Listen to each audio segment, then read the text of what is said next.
And we're live. Good evening all. We'll just wait for YouTube to catch up. Good evening. Oh, there we go. So how are we all doing today then? Been a busy old week, hasn't it? Well, not for me, but for the shit shower in the House of Power. Just wait till a few more get in. Excuse me if I start coughing through the evening. I have got a bit of a tickly throat. Yeah, not too bad here, Jen. I've had more bloods taken today, but I've got them where I want them now. They actually come out to the house to take it rather than me going around the surgery.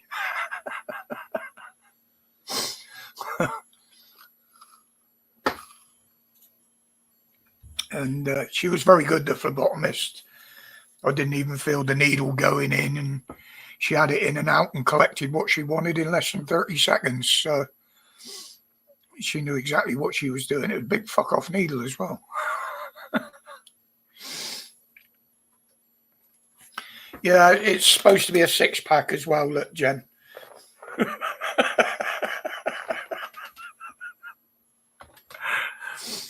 It was one of the ones that Heather bought me for Christmas. One is the other one with the bike on. I'm not old, I'm a classic. And the other one is, trouble is it's got it all mainly on the back. It's got I Can't Go to Hell. And then on the back it's got the, because they've still got a restraining order against me. She bought them as a joke for me for Christmas. So that you could wear them on things like this. Yeah. So who else we got in here? They can't be just Jen. We got a few lurkers in the background there. It says 7. So you, me, Jen. 9. Yeah, we got that coming in now. Missy, good evening, Missy. Yeah, not too bad. Not too bad. As I said in the video the other day, I did have an appointment with my hematologist, and I've got to go through 6 months of treatment, having venous sections again now.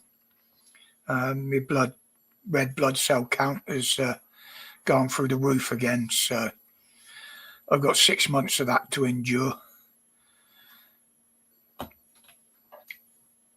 And last, I think it was it last Friday? Last Friday, it was that bad. They actually took 1.5 pints out of me, which I was quite surprised. It was a complete 1.5 bags. So the counts must have been well up. But things are moving on. I've got appointments coming up, and they're making more for me. Oh, it's all right, Missy. It's something I've come to expect now, and unfortunately it's something I've got to live with. They don't know what's causing it. There is no cure for it as far as I know, so it's just a case, like a lot of things, it's just managing the treatment for it. Good evening, Stuart. Oh, we got 12 in now.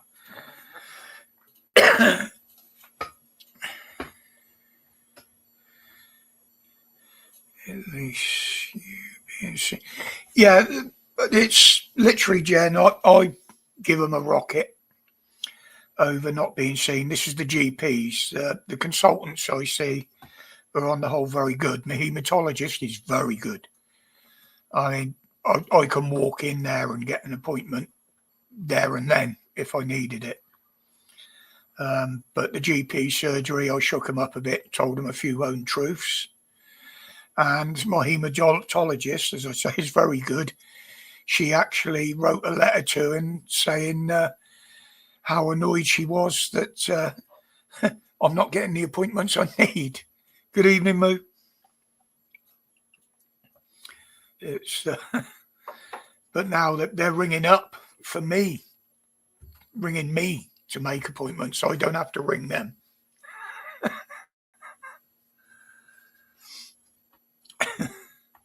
Oh, there's something coming in there. Oh, I must start turning these other apps off when I'm on here. Gets a bit distracting. Well, I suppose the most ridiculous case this week was the judge who refused to deport an Albanian criminal because it would be against his son's human rights not to be able to eat the chicken nuggets he likes, which are made in this country. Yeah, chicken nugget gate, Jim. Absolutely fucking unbelievable. I mean, that is no excuse, but that's what you get with the ECHR. You know, their idea of human rights is totally different to what the British law states. And being as the dickhead in charge of this country prefers to use the ECHR, of course he wants to keep it because they're all using that to stop a lot of deportations. Which he is totally trying to gaslight everybody over with all these reports of, oh, we've arrested so many hundred, we've deported 1,100, whatever it was. And they're not the ones that are coming across the channel at all. They're the ones that have been here for a while, or most of them have overstayed a visa and are working for friends and family. Okay, they're probably doing it fraudulently. The wages aren't being declared and they're not paying tax on it. But they are providing a service to English people. And in the case of Indian restaurants, I've never come across one that's given bad service yet. In fact, a couple I've been into were quite happy for you to go into the kitchen and see what was being cooked for you. That is a courtesy that I believe everybody should have if they ask for, if you want to see what they're cooking. And they're usually pretty good and accommodate that, or the ones I've been in do. But yeah, that is some poor excuse. Yeah, exactly, sure, exactly. We know Starmer's controlling the justice system in this country. We've seen it with the results over and over again. The decisions these judges are making nowadays would never, ever have been made a few years ago. So it's bloody obvious. Yeah, it's Stuart. I mean, they're the most ridiculous excuses you can think of. I mean, there was one a little while back. They refused to deport a rapist, of all things, because his son would only talk to his father.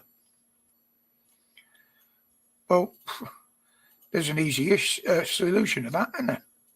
Deport the whole fucking family. You know, if they're a loving family, they'd follow him no matter where they went. Yes.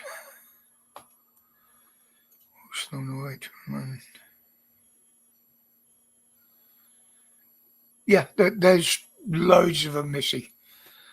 I mean, good evening, Karen.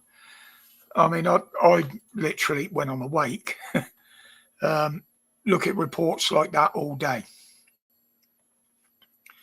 I could start a whole channel on them, but it's just ridiculous. It really is.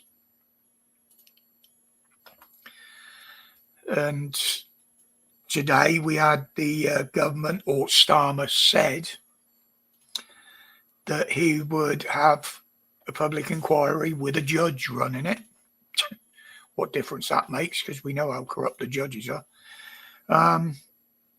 Into the attacks in Nottingham. Now, I can't, as much as I'd love to, I can't really slate Labour for what happened with that, because it wasn't on their watch. It was on the Tories' watch. It was back in 2023 that attack happened and the original investigation into it. But I assume that they've come across a lot more evidence now of wrongdoings and people being let down by the authorities, which everybody gets. Good evening, Scott. So, no, on that one, as I say, as much as I'd like to, I can't slate Labour for that. And him saying today, after being asked by the families involved, he straight away agreed to it. So, I hate to say it, but fair play to him for that. He knows it won't uncover any wrongdoing by Labour because it wasn't on his watch, so he's not bothered about it. All the other inquiries that he's been blocking, obviously, many of them do involve Labour, and that's why he's blocking them. Total hypocrisy, again, from him. Unbelievable. Well, so I'm just going through a quick few notes I made today.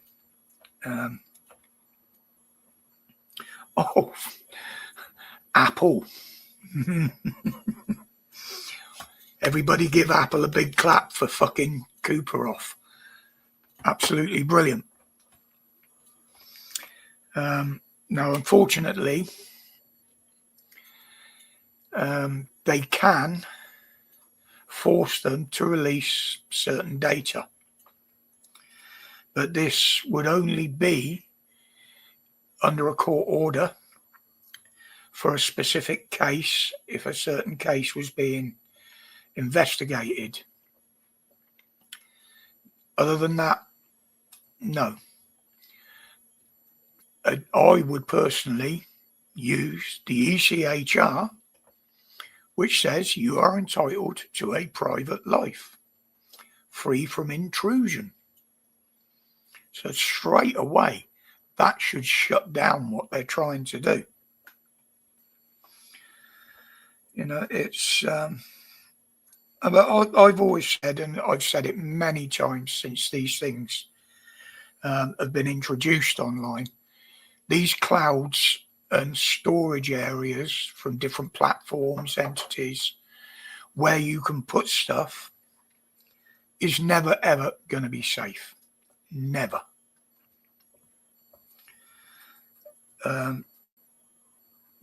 Basically anything you do online can be got back into.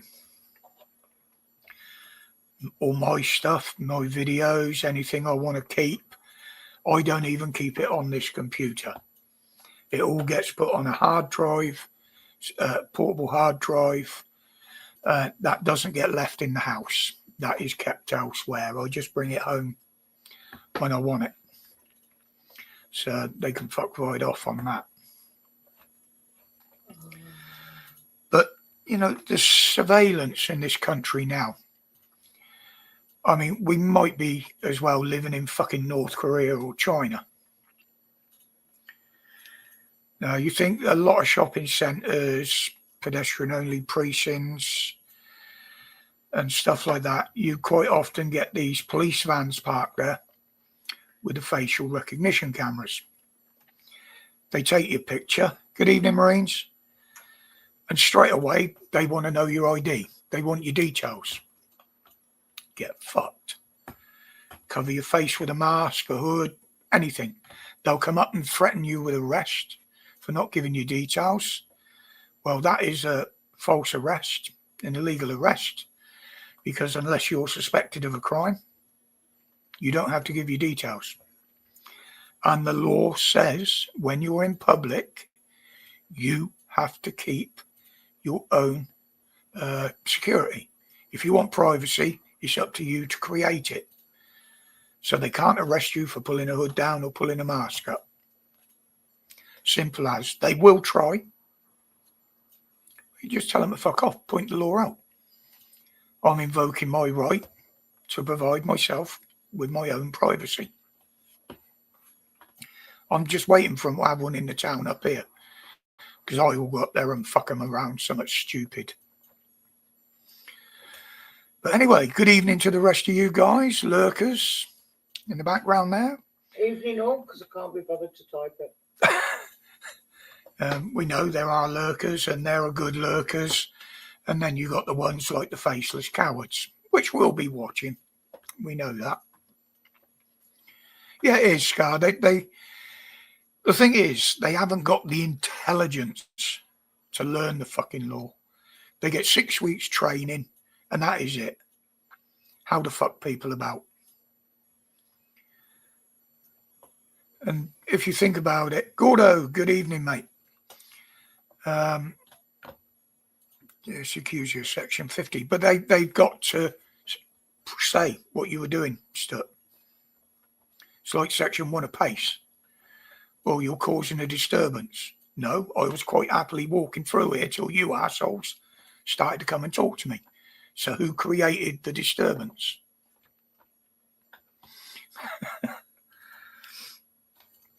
But yeah, we know the faceless ones watch simply by how quickly one of the other live streams got took down. Funny how it was allegedly for medical misinformation, and the information I gave came straight from a fucking doctor.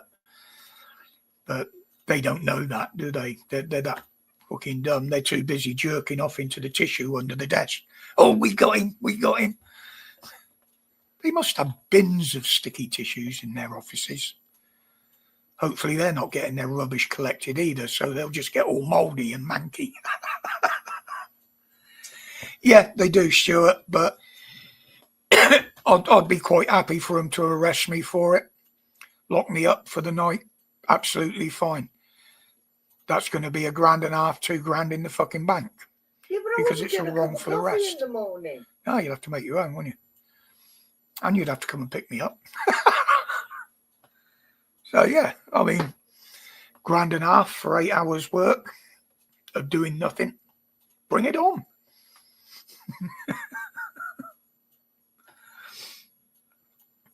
But, you know, to show how ridiculous they are, there was a case came up where the guy had his mobile phone stolen.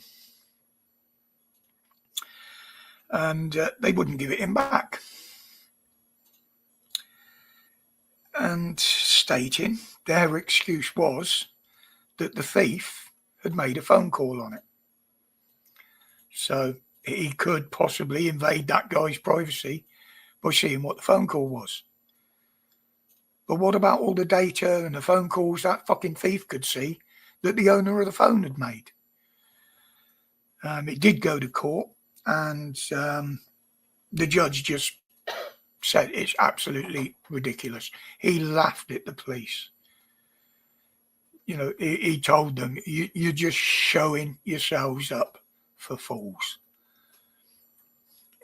We've seen it before. They've still got Dan's phone in London. Giving it the excuse that, it's needed for a court case, even though Dan had a written order from the judge, from a court, to get it back. Yes, Scar, it's unlawful detention, they class it as. Now, that was 2 years ago when the police took that phone off him. And they won't give it back. Now, a judge has already deemed that 60 days, and there is their legal precedent with that, that 60 days is more than enough time to get any data off a person's mobile phone that they need, whether it be for a court case, whatever, investigation. So basically, by the police not handing Dan's back, they're breaking a court order. And this is what I said on Facebook the other day. Someone said, we ought to start heavily suing the police and the government. Well, I pray for that each time I buy a fucking lottery ticket, because if I won a good packet on there would be quite a bit of it spent on that. holding these bastards to account, and I don't mean inquiries or anything like that. I would just open a case, get the papers served to them.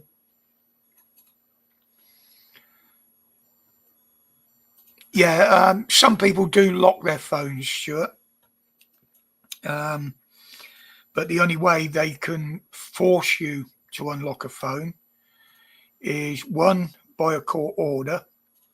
The only time they can legally force you to unlock your phone is if you're arrested under Section 43, which is the Terrorism Act.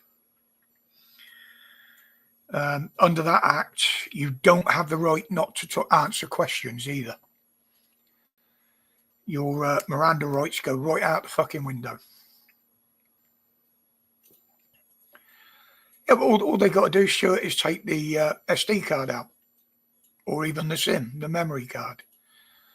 I mean, I never lock my phones for that reason. Well, you want to look at it, mate. It's fuck all on there, bar texts and phone calls. You know, and by the way, you'd be breaking GDPR if you used any of those fucking numbers against anybody else, because they're private numbers, they're private conversations. Yeah, Section 7 under the 43, sorry. You know, I can remember, even in my lifetime, when our police force was one of the most respected police forces in the world. Now, they're just a fucking laughing stock. Every fucking police force in the world is fucking laughing at these clowns, including me. You know? I mean, I'm surprised I ain't had a knock at the door for some of the shit I've posted.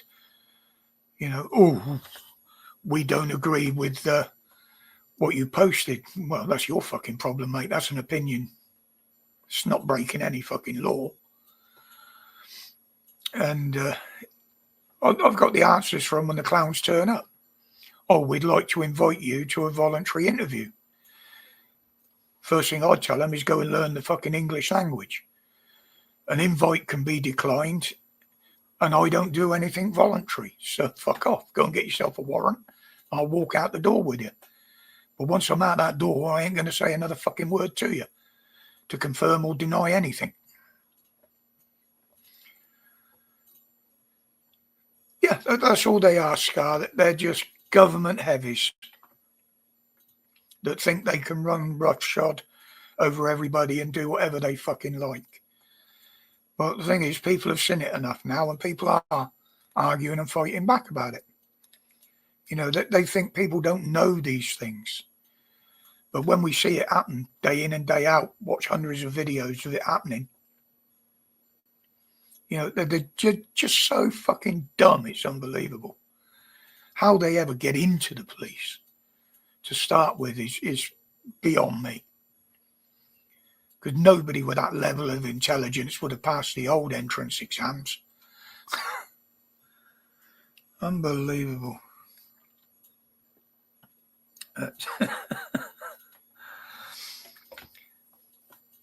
Yeah, and the other thing, now I brought this up before,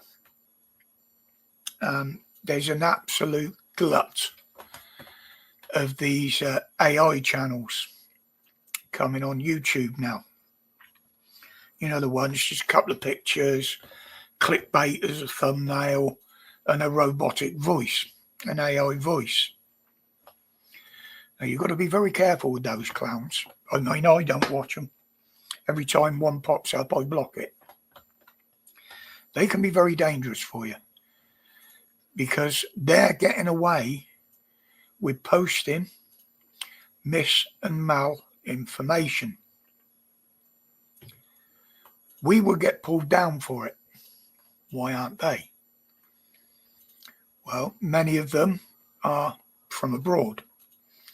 I've even seen a few that are based in Thailand, and places like that. But be very, very careful what you copy off of those things. Even talking about some of the things they say on here, straight away, YouTube, to a YouTuber like me, will be down my throat trying to pull me bollocks off. Now, how do they get away with it? Are the ones that are in this country government funded? There's usually, what do you call it? Fucking hell. That was it. We know that there's thousands out there that want to disrupt all social medias. From the WEF, there was 10,000 of them paid. I remember from the last time that I looked, and they get paid per channel and per comment. They don't get a flat rate. The more they do it, the more they get paid. And the proof of that is out there if you look for it. Yes, Scar, there is. But if they change a little bit in the tunes, change the words around a little bit, they can get away with that. I've put music in the background on videos before. I've even posted videos that I've copied from somewhere else, i.e. Monty Python's. My biggest ever viewed video, which has now gone over 4 million. What was 4.5? Yeah, it's about 4.25, 4.5 million now, I think. But because Monty Python's allow you to post those clips without penalty, YouTube still thinks they can give you a warning for it. They threaten you with a copyright thing. They can go, fuck it. It says it under the video. You can put this on YouTube. You're allowed to. It's something else as well. If you're monetized, they can come down you harder for stuff like that. Well, I'm not monetized. I never will be. I said that right from the beginning. And that's probably why YouTube have blocked me, shadow banned me. I mean, you're telling me someone with 2,500 nearly subs now, and he gets around 50 to 100 views a video. I can guarantee there's a lot more watching but not showing up. Same with the comments. As far as they're concerned, their comments are coming to me, and the views that they're giving me come to me, but they fucking ain't. That's the faceless cowards. That's how they operate. Good evening, Gary. Yeah, man. You know what it's like, from the hood.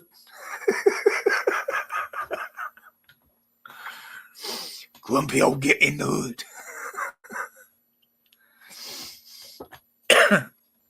But yeah, they do fuck around like that. We know it. There's nothing we can do about it because they're a law unto their fucking selves.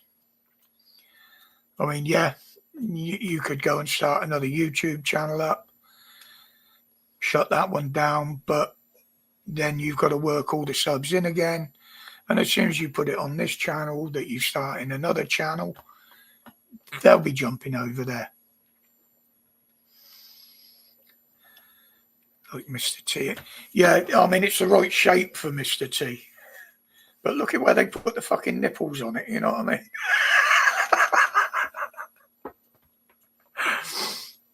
But yeah, that's YouTube. There's nothing we can do about it. I've never liked Twitter, or X, is it what it's called now. So I don't even bother on there. BitChute, Rumble, I've got channels on both of them, but the only ones I've ever posted on was BitChute, and that was mainly the videos that YouTube took down. So, but even those, the censorship is creeping in and the levels are creeping up. But this is what I say, that Starmer wants the Chinese style surveillance and censorship. He wants us totally fucking censored anywhere on social media. Now, to be honest, there is a way around it, because you've got to use Google search and shit like that to get onto anything. Well, when Muskie gets his Skynet up and running, that will work from a dish and a box directly in your back garden. And he will also be starting to sell devices that can only connect to that, which will totally bypass all the fucking shit that they're doing in this country. They won't be able to stop him doing fuck all. The only way they'll be able to stop him is shoot the fucking satellites down.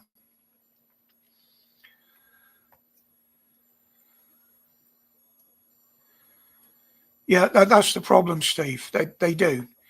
And they can be perfectly reasonable comments. I had one removed that was sent to me. It was only because they sent me the same comment by email. Literally, all it gave was a thumbs up emoji, and it said respects Roger. YouTube, for some reason, decided that wasn't allowed. Nobody can respect you. No, I don't even respect me fucking self.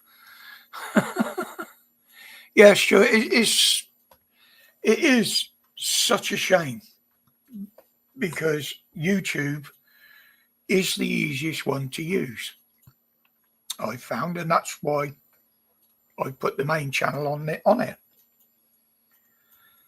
mean, you know, they don't give a fuck about one or two. Oh yeah, I'm done with you fucking lot, I'm going on another platform. They don't give a fuck, especially with people like me that aren't monetized, because they're not making any money off me. But unless, it's the same with the government, unless every fucker that used it stood up and said, we ain't fucking putting up with this, we're all fucking off, they would lose billions. They'd soon change their fucking tune then, believe me. Yeah, the cashless society, literally, Scar, if I go into a shop and they do not take cash, I walk out. Oh, you don't want to go to Switzerland, Gary? Have you seen the shit that's going off? They've given up with the fucking immigrants over there, basically. And they were one of the ones that made them feel welcome. People were taking them into their homes and offering them help. And they shit on them that badly that now they just want them fucking gone.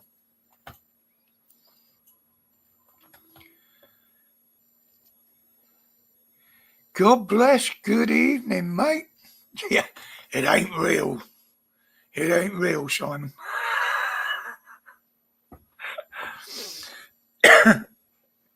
But yeah, I don't play them games. I mean, occasionally I'll use my card, but I've always got a bit of cash in my pocket, and if I can, I'll always use that. You know, they're trying to force it. People now are walking away from self-checkouts. I mean, in London, I think it was Audi. Some of the stores went all self-checkout. Now, if I didn't notice that and I walked into a shop, by the time I got back with my full basket or my trolley and realised it was only self-checkout, I would just leave the fucking trolley there and walk straight out. But the problem with the ones in London, now I can't say this for certain, I've only heard this, you have to have the app, the Audi app, to shop in there. And they use facial recognition cameras. You have to have your picture taken on that for the app. And they charge you £10 as soon as you walk through the door. You don't have to buy anything. You don't have to pay for anything. As soon as you walk in that shop, they will charge your account £10 just for entering the fucking shop. You know, this is the way it's heading with this treasonous government. And I will say that they are treasonous with what they've done. They're not being held account for anything. Especially Rachel from accounts. I mean, she's done more damage to the economy than old Chucky Doll did. Because what she's doing is long lasting. It's not just a big hit. Yeah, that's the way to do it, Stuart. That's the way to do it. I mean, my phones won't accept even a QR code, so they keep saying, oh, scan this, scan that. No, sorry, fuck off. I don't connect my phones to the internet when I'm out. I don't want anything like that.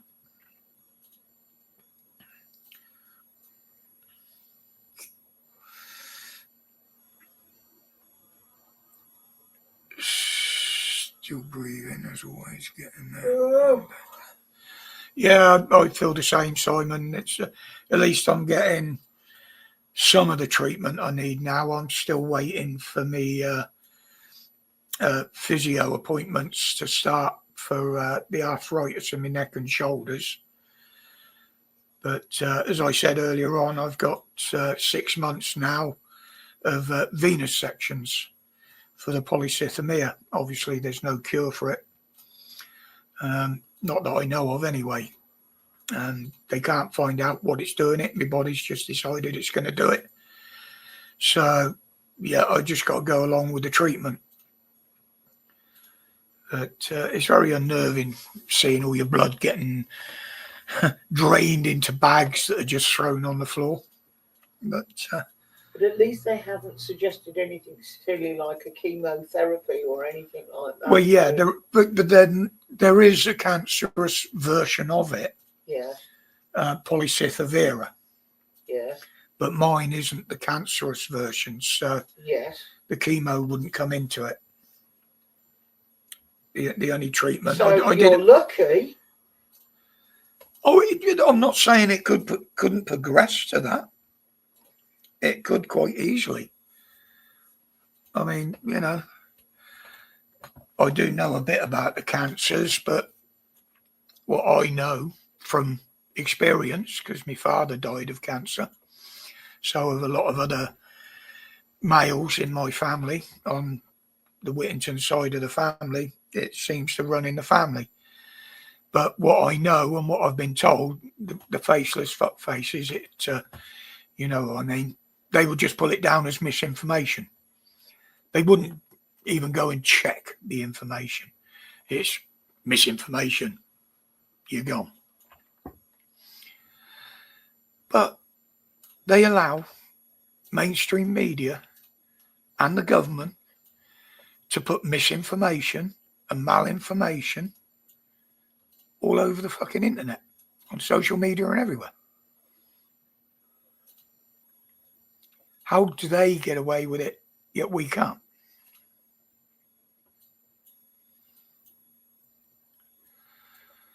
Yeah, my uncle who died not so long back, Simon. I mean, he was a fit bloke. He worked for the British Leyland Rally team all of his working life, and he ended up with a fucking great tuber on his neck. My cousin sent me a photo of him before he died, and it was fucking horrible. Shadow of a man. Yes, sure. And they're trying to say it was a joke now. But as they're saying over there, well, it's a joke you shouldn't have told. Yes, Scar, it's a fact of life. I mean, with the way I led my life, I always said, you know, I'm not going to get past 40. I used to do some very dangerous things. You know, the bikes, cars, and all sorts of things. And I always said, with me drinking as well, and the weed smoking, obviously, plus a few other things that I tried.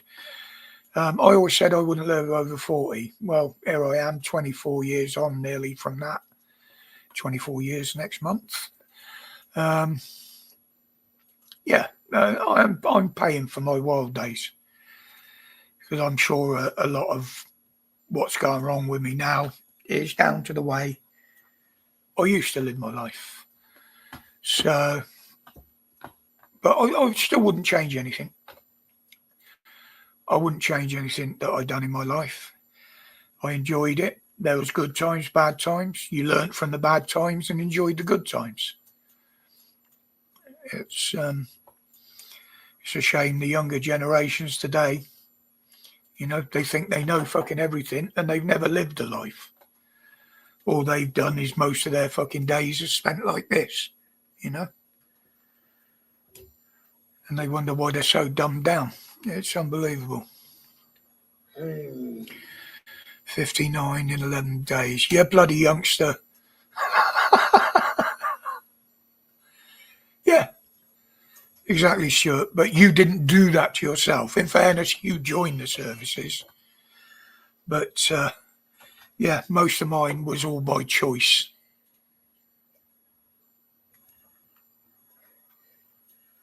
Hello. Excuse me a minute. I've got a WhatsApp message. I've got to wait for it to load up now on these shitty phones. Oh, there's another one. All right, Resist. No worries, mate. He's just letting me know he's... Oh, thank you very much, YouTube, for letting me know that I'm live 40 minutes late. But there you go. But yeah, I'm not going to complain about anything in my life. If I got hurt and anything like that, it was down to me. A few dodgy women in my time. Does that count? Absolutely, Stuart. When are we having a quiz night? I might think about that, Gary. I might think about that. But yeah, dodgy women, Stuart. Yeah, I've had a few. I stupidly stayed with one for a couple of years that basically cheated on me on a daily basis. And she used to do drugs behind my back. And she was a thief as well. And I gave her the boot, got rid of her. And about 4-5 months later, I'd found out that she had a blind date with a guy the other side of the county, moved in with him the next day, and within a month she'd been arrested for attempting to poison him. Seriously, she wanted to get rid of him. Whether she got locked up for it or not, I don't know, because I really couldn't give a following fuck. She was that sort of person. But that did cost me a lot of friends, because a lot of my friends knew what was going on and they didn't tell me. So they got fucked off at about the same time she did. I made sure I confronted each of them about it to tell them why I'm fucking them off. But they were told in no uncertain terms, stay the fuck away from me. I don't want to know you anymore. I don't class you as a friend. Nobody that does that, I class as a friend. In fact, I still believe one or two of them were jumping on her themselves, but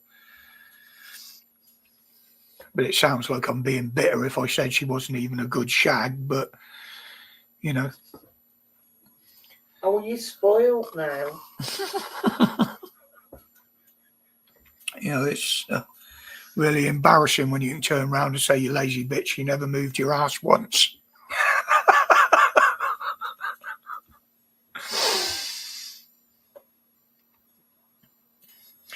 Yeah, there's a lot in my life that I do miss, Simon.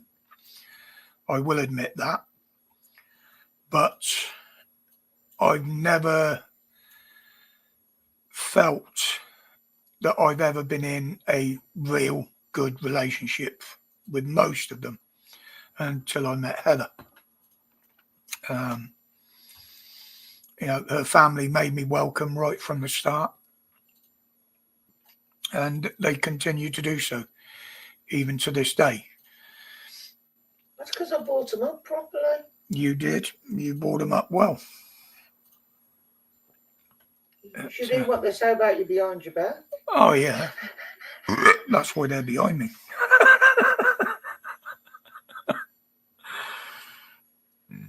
Oh, we all wish we could go back to the good old days, Simon. Oh, definitely, Karen. Definitely, mate.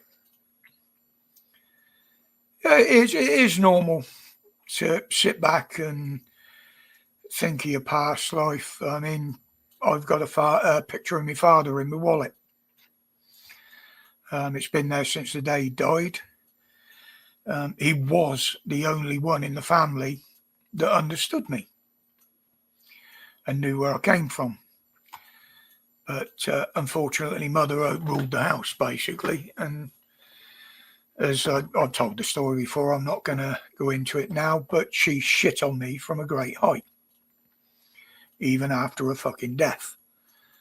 So, well, no, Graham, good evening. She put the shit on top of the door well before she died. Oh, yeah, the shit was there laid out. I had a pretty good idea it was coming, but I'm not going to go into that. As in to say, the women in my family, her and my sister is one of the biggest bitches going. She's ex-army, but you can't lay the blame on the army because she was a bitch before she fucking signed up. So,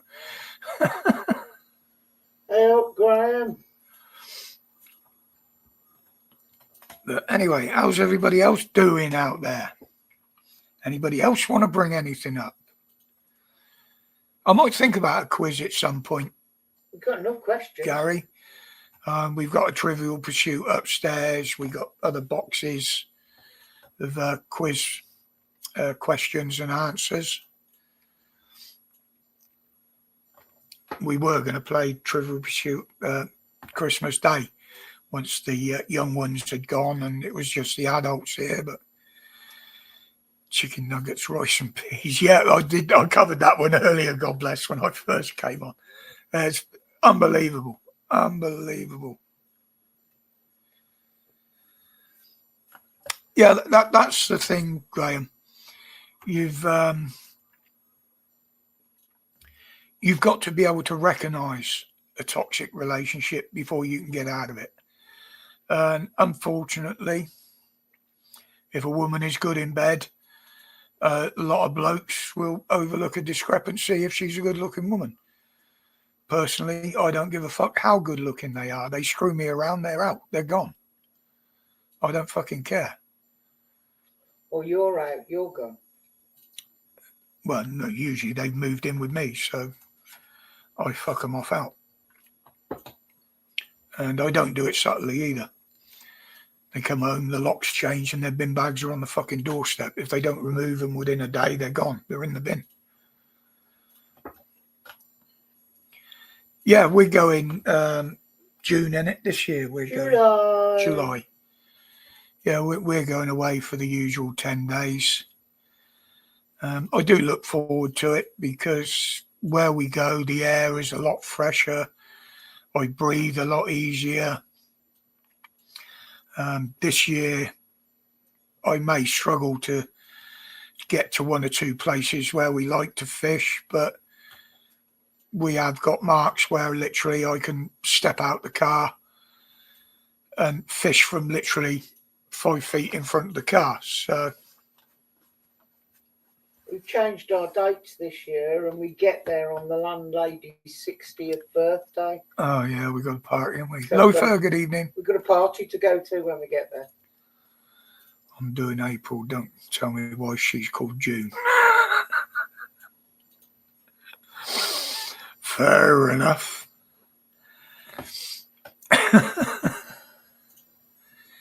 Yeah, some people do, Graham. You know, you can't always blame yourself for that.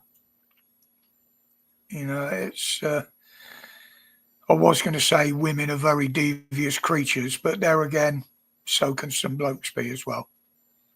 I'll be honest.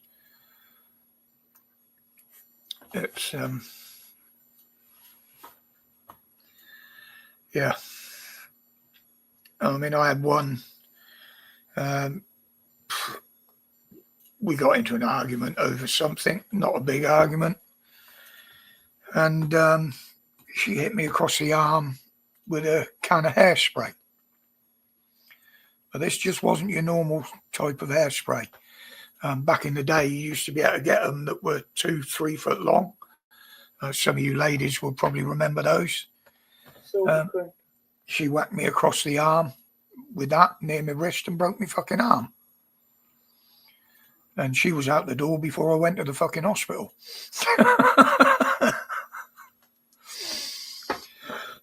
I took her fucking keys off of there and then locked the door on the way out. And said, "You're never getting back in there again. You're sure to be on the doorstep when I get home from the hospital."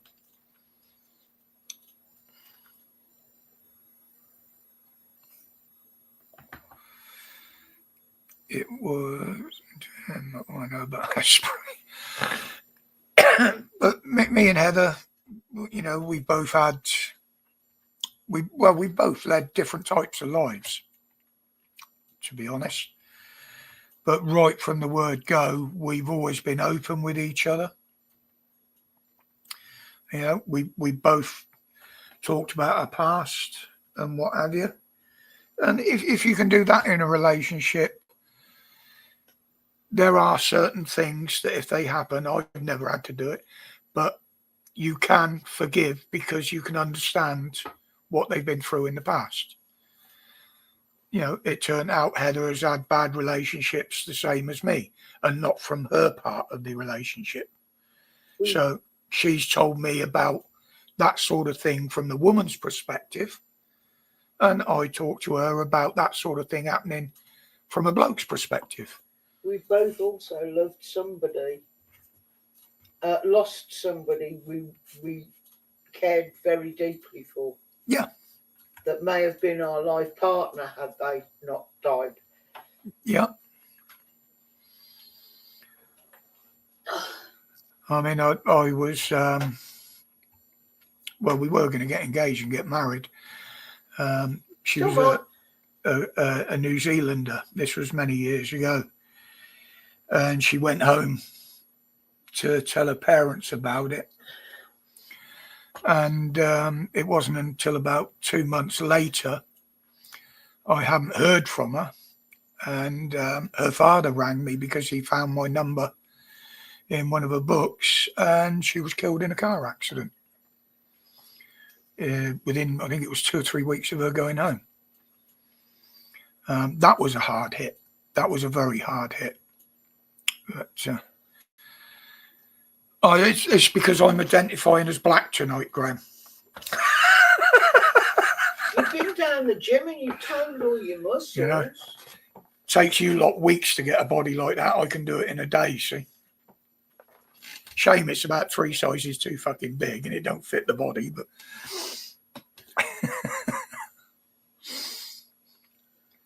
but it would have been a bit better if they'd carried on the chain around the back instead of just having it from shoulder to shoulder.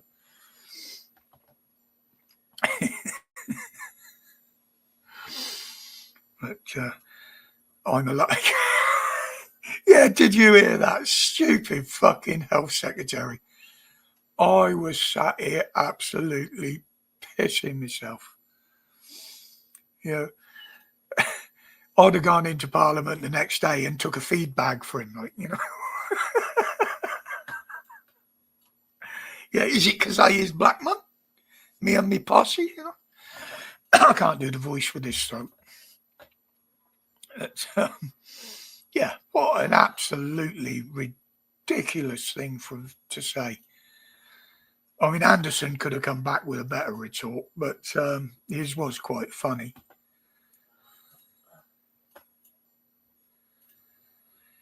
Yeah, no, I mean,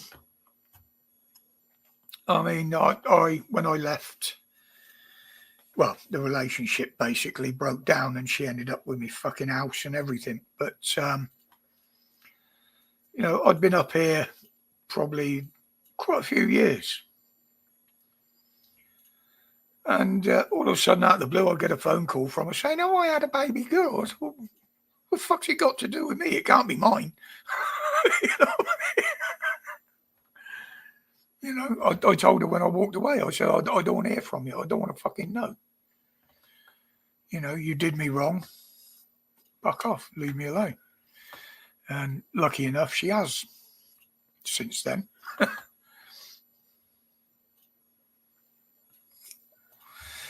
Yeah, it was a good one, Loafer, but if he'd have had time to think about it, he could have probably come back with a better one. I would absolutely love Starmer to knock on my door and ask him questions that haven't been pre-arranged, so he hasn't got pre-answers for him. I would fucking love that.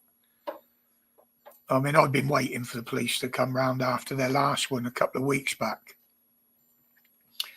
One of the Labour councillors knocked on the door. And as soon as he opened his fucking mouth and said who it was, that was it. I fucked him off in no uncertain terms. And, he went up the road with his tail between his fucking legs. He didn't even get to ask a question. I just fucked him right off. And I even, you took them notes to the surgery, didn't you, mate? Your blood pressure, yes, blood pressure forms. Now, as you know, I have to fill out blood pressure forms 4 times a day. And my blood pressure that day, when that fucking idiot knocked on the door, it went sky high. I mean, those of you that know about blood pressure, the systolic was over 200. And if I've changed medication or something has happened to me and the blood pressure's up, I always put a little side note on there, so the doctor knows the reason why the blood pressure is high that way, for that reason. And on that one, I actually put a side note, blood pressure very high today, had to deal with a Labour clown. Oh, they'll probably give me a bollocking for it, but hey, it was the reason it was high. Same as it's been for a few days, because I run out of my blood pressure medication. And the stupid, well, I can't say she was stupid because it was probably on the notes. She couldn't give me a repeat prescription until it had been authorised by a doctor on that, because it can be quite a dangerous drug. So I had to go 4 days over a weekend, Friday, Saturday, Sunday and the Monday, waiting for them to authorise it and get a new prescription to me. So, it's things like that I write on there so they can understand what's going on with it. I've had 2 TBI gigs, didn't say a word to them. No, you just shut the door in their face, shut. Just shut the fucking door in their face. Tell them to leave the property and shut the door. Now, if you write a letter to TV licensing, someone did it and posted a video of it today. If you actually tell them that you've cancelled your license because you no longer have a telly, they won't bother you for a year. But they say they will come round and check annually. Well, you can get to fuck. You're not coming in my fucking house. Have you seen or heard the new advert they've got out for the TV licence? That it allows you to watch Netflix. Yeah. And the like. And Sky. And Virgin. But you can watch it without it anyway, yeah. It doesn't say that. Oh, of course it does. No. Oh, it doesn't say that. It's, yeah, I don't play fool's game with any fucker that knocks on our door. You should have heard me some time ago. If they're religious freaks, Like, say freaks, it's their religion, fair enough. But I'm not fucking interested. And if they keep going on this, that, and the other, I just told you I'm not interested. Now I'm telling you to fuck off for your own safety. And yeah, I don't pull any punches with them. And the first one that says he won't leave, well, you've had 2 warnings, mate. That's it. You're off the property in my fucking way now. Usually dragged by the scruff of the fucking neck up the path. But it's the same with flyers. You know, how much waste of paper and recycling is needed to deal with the millions and millions and millions of flyers that get posted through a letterbox on a daily basis. I don't want them. I'm not interested in them. You know, and I make a point, if I hear something come through the door, I try and look straight away so they can see me going out the door. I'll wave it in the air and I'll put it in the fucking bin, you know.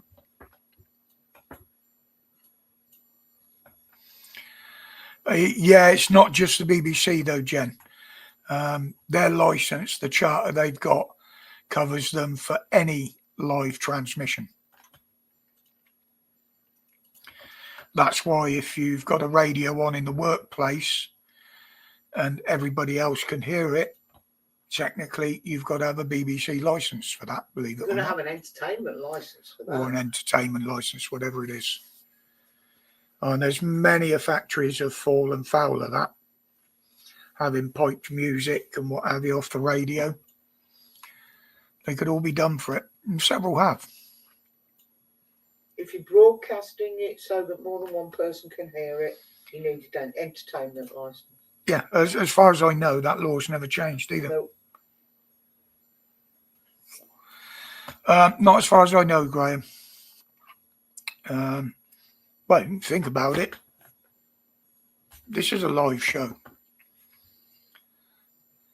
But they're trying to push now. I mean, fucking Starmer wants a TV license to be added to your fucking council tax. Well, that's going to cause absolute fucking mayhem if they do that. And unfortunately, we've got to wait until 2027 when their royal license is up for renewal.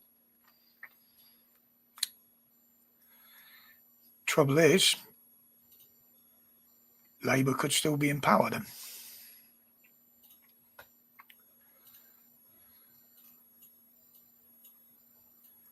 It's not live if it's lagging, is it?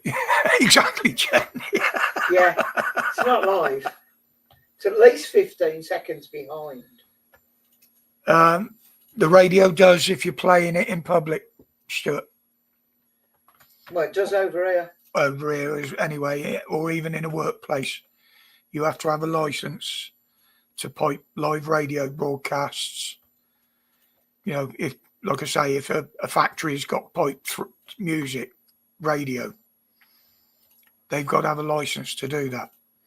A lot of offices, they'll let you listen to music as long as it's on headphones and nobody else can hear it in the room. Yeah. The only time I ever listen to a radio, Jen, is in a car. And even then, 9 times out of 10, you turn it off. Yeah, it's not a TV license. It's a separate one, Stuart. Comes under live entertainment or something like that. But it is issued by the BBC because they had the charter for any transmitted music, programs and what have you in this country. All right, Graham. Thanks for dropping in, mate. Enjoy your dinner. Yeah, we used to have it. Leyland's used to have it. Well, MGs did. They had a big auction when the MGs closed down. You could buy a big Hessian tatty sack full of tools, hand tools, spanners, ratchets, pliers. You could buy a whole bag for £1 at this auction. Dr. Kersey, good evening, my dear.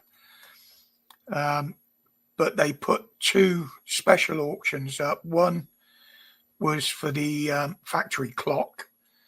And you can imagine the MGs, how long they've been going. That clock had been in there since the beginning. Bloody great big old thing. And they used to set all the clocking in and clocking out clocks by it. That went for quite a bit of money. And the other one was the radio that had spent its last, I think it was 48 years, piping music around the factory. I mean, I had a different one when we were at Cowley. What I did, I went and got one of the old car radios that they had there that wasn't being used. Had it wired up to car batteries, a couple of speakers. But what I actually did was put 2 wires on what we used to call the windy pipes. There was 2 metal pipes used to run the full length of the production track in the shed I was working in. And anybody that wanted to listen to the music just wired up their speaker to these 2 pipes and had the speaker on their bench. We had that going for 2 years before I got told to pull it down, because they couldn't understand how everybody was listening to the same radio channel at the same time, but nobody could see any radios on their bench. I mean, I had a fucking great amplifier under my bench that it used to run through to run it. I mean, the track was probably the best part of 100 yards long. But there was loads of people just throw a couple of wires over these pipes so they could hear the music. But yeah, Leyland's was a law unto itself. I mean, there was a chap there, one of his jobs was fitting the pedal rubbers and the door rubbers. And you got to warm them up before you can fit them. They're a bit more supple, makes the job easier. And they had like it was only about the size of a microwave, but it was a permanent heater box. So he went down to the engineer's shop and said, my heater box was blown up. No questions asked. They gave him another one. So then he had 2 working heater boxes under his bench. One was for the rubbers for the car. The other one was for heating people's pies up at dinner time. He used to put them in at 11 o'clock. And by the time dinner time came around, your pie was piping hot. Take care, Jen. All right, Jen. See you later, sweetheart. Take care. Next week. I don't know how long I'm going to keep going tonight. I took some pain pills earlier. I've had a headache most of the afternoon. But we'll see. We'll see if we can keep going for a bit.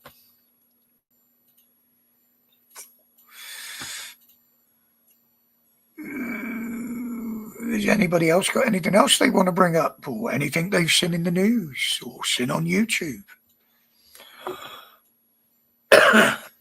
I'll quite happily take questions. Can I ask one? Yeah, go on then. There was something earlier about doctors in Australia. Yes, that was the 2 we were just talking about. Oh, sorry. They're saying it was a joke. But what they actually said, if you hang on a minute, was the fact that if they had any Israeli patients put in front of them, they would make sure they died. And obviously they got pulled up for it. Sorry, yeah, thank you for explaining, but I'd missed that, and I'm sure there might have been somebody else out there that might have missed it. So thank you for filling me in. Before I go, the racist footballer. What's that about then, Jen? I don't follow football. Can't stand the fucking game. Yeah, no way was it a joke, God bless. They're just trying to get themselves out the shit they're in now. I do believe they're going to lose their practice license, which rightly so, coming out with something like that. I'm sure there's lots of people in that sort of situation who've said something along those lines. Yeah, but they haven't announced it on fucking social media, have they? You know. Yeah, but back in the day we didn't have fucking social media. Only white people are racist. Yeah. Oh, that's always been the case.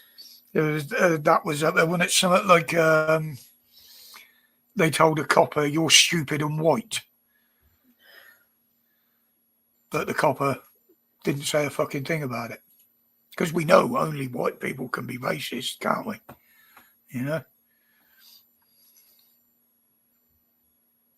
Companies, Chelsea it have to be racially diverse.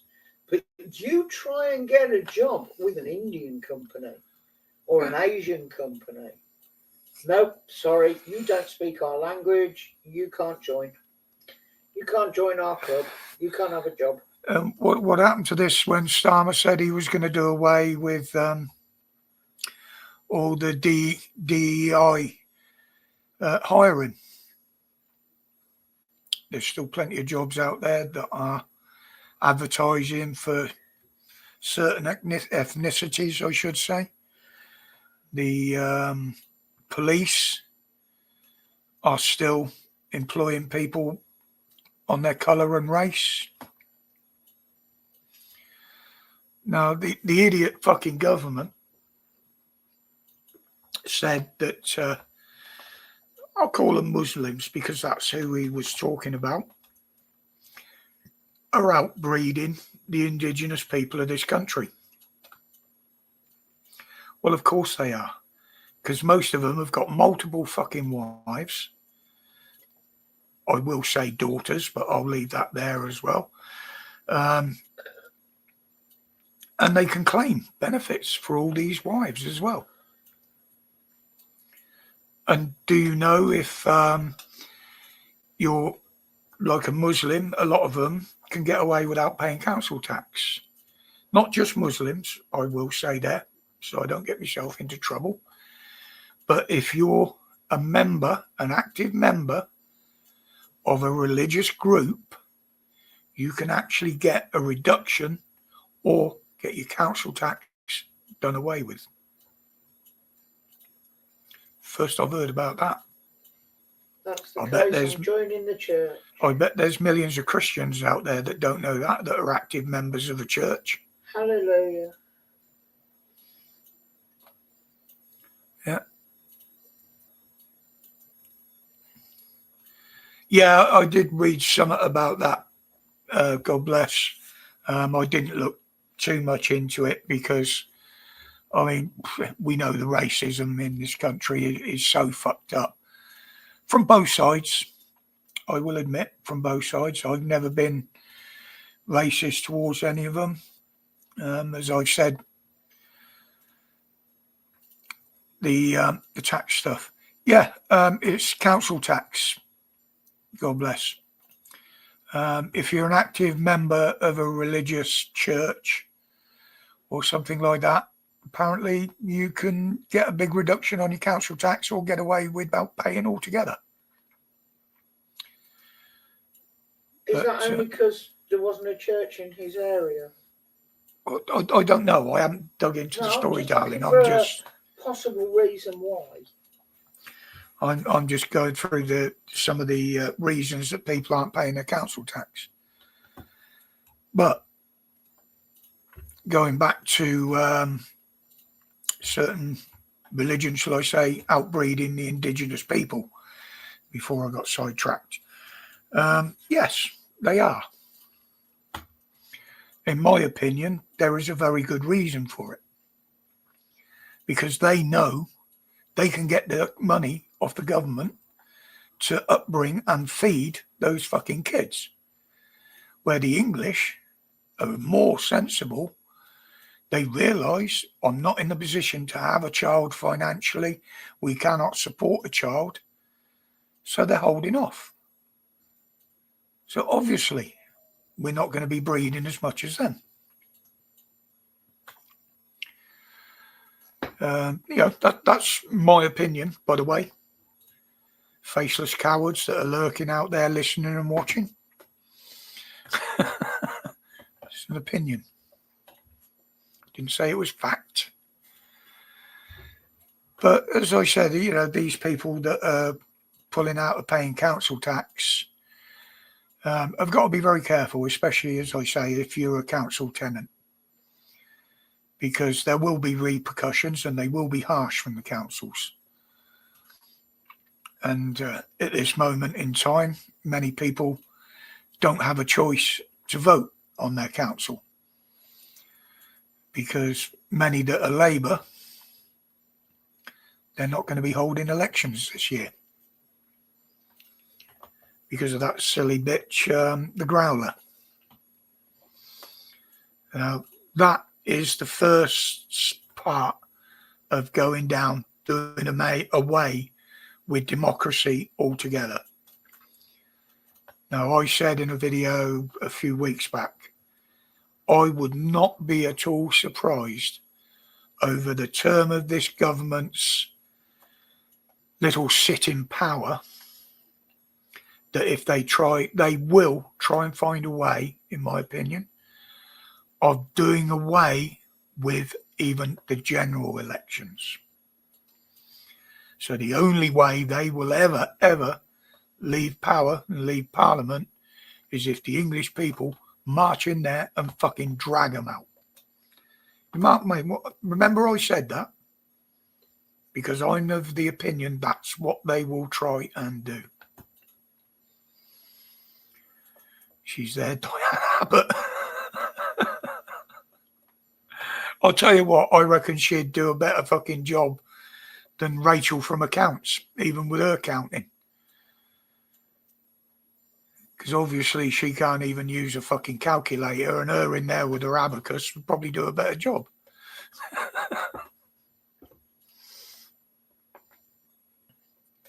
Yeah, she's had a right go at them, Scar. I'll give her that. I will give her that. She has thrown her weight in there and basically announced that she's not happy with this government. Well, we've seen what he's doing to those that don't agree with his policies or criticise him. And he got rid of 11 the other day. They've all been suspended because they don't agree with his policies. You got the other two that one's gone, one's in suspension at the moment over comments on a WhatsApp group. And how and why were they in a WhatsApp group? Because I thought they'd banned all civil servants from using WhatsApp. They weren't allowed to have WhatsApp on any of their devices, unless that's just government devices. If it was a personal device and not a government device, how did the government find out about it? Surveillance, maybe? Because somebody else in the group went, look what he put up. Disagree and end up with a helicopter accident. Yeah. Nice one, Simon. Yeah, I mean, he's already dismissed that, Scarges, and so have the Met Police. Oh, it happened over 3 years ago, so we won't be investigating. I committed crimes I never got found out for well over more than 3 years ago. So, and they used to play on my mind a bit with some of them, but now I can turn around and say, fuck you, 3 years is up. You can't do fuck all. They set the benchmark. Now, this is another one. I was actually going to put it in a video this week, but I wasn't up to doing too many again. All these plane crashes in the news in America. Now, people are saying in this country, how come all of a sudden all these accidents are happening? Well, the reason is these accidents happen very, very regular. Small plane crashes, like the one that went missing in the fucking snow or Alaska or wherever it was, they happen almost on a daily basis over there. It's the fact that the news over here doesn't publicise them. It's like all the train crashes, all the explosions that they have through different things, bridges that collapse. Everybody in this country seems to think this is a new thing, but it's not. They've been happening for years. It's just that the fact that they're not publicised in this country. I haven't looked into any figures or anything, but literally that's the reason that people over here are so surprised. Don't go to America and catch a plane. It is scary, Karen. It's very scary what they're doing. I mean, if you look on Facebook, now there's many small local newspaper outlets that post on Facebook. Now, for the last 2 weeks, every fucking post is there's going to be a snow apocalypse. Everybody's going to be under feet of fucking snow. All I've seen is rain. Why are they putting all this propaganda out? And you think about the scaremongering over health, shall I say. I can't go into it too much because, again, the faceless cowards will say, it's medical misinformation. But they're putting out now that there's all these different viruses that are being picked up on. One is a mystery virus. Even they don't know what it is. But you're damn sure they've got a jab somewhere that's, will do you some good or keep you safe over it, but they can't explain what it is. It's a mystery virus. But that's not working. People aren't buying it now. The sheep that bought it the first time, many of them are wising up. And they're not falling for it again. Now, we've been seeing adverts on mainstream media, so it must be true, about the bird flu.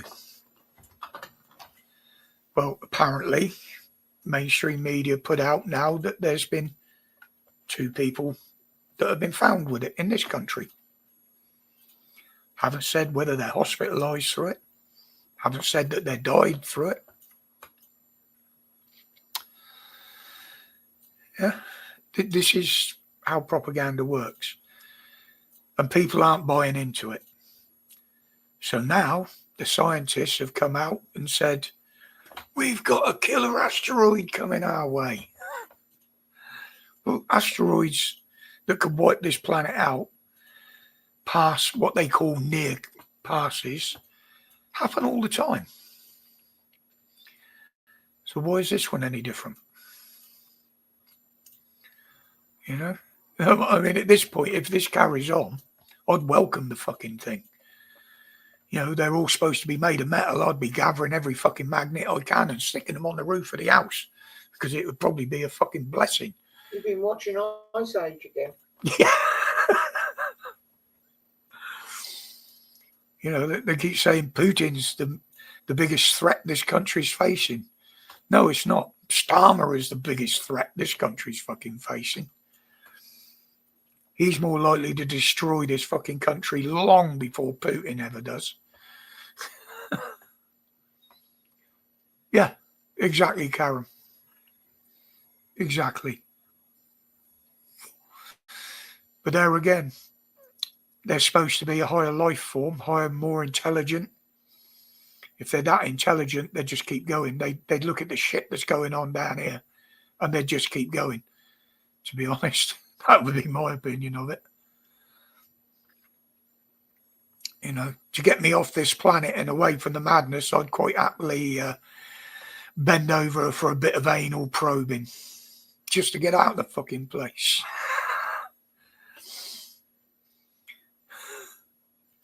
Yeah. Is that in lieu of me fucking ticket? But there again, any self-respecting alien looking in my arsehole would probably crap himself laughing. But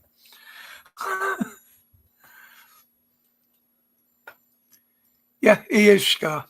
He's absolutely doing a good job of destroying us.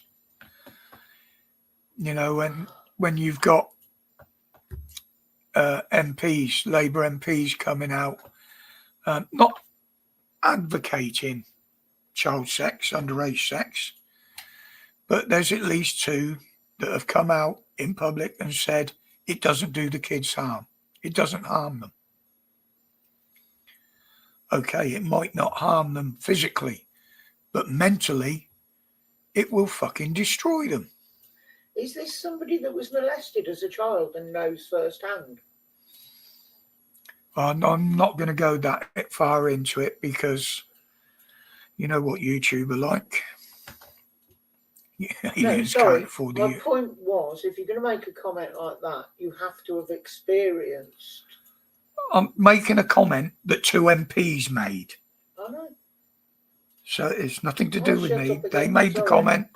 Sorry. I'm just repeating what they said. Forget it. I'll shut up again. Yeah, well, this is a thing, Scar, with the grooming gangs. Why are Labour working so hard to try and cover up and stop inquiries happening over it?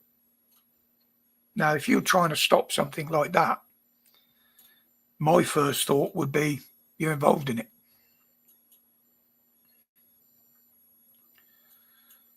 Yeah, exactly. God bless. Exactly. You know, we know the police are involved in it, in the cover-ups. They don't want inquiries because they're the ones that have really failed these women and kids. They really have. Right, said Jimmy Savile. Yeah, you telling me there's nothing suspicious about his house in Scotland getting burnt down? It's basically they tried to sell it and couldn't sell it. Nobody wanted it because of the dirty bastard that owned it. Just a thought. Maybe it was an insurance job. Somebody wants paying on it. They know nobody will move in there. I thought it was the whole house that went up. A shame somebody called the fire brigade.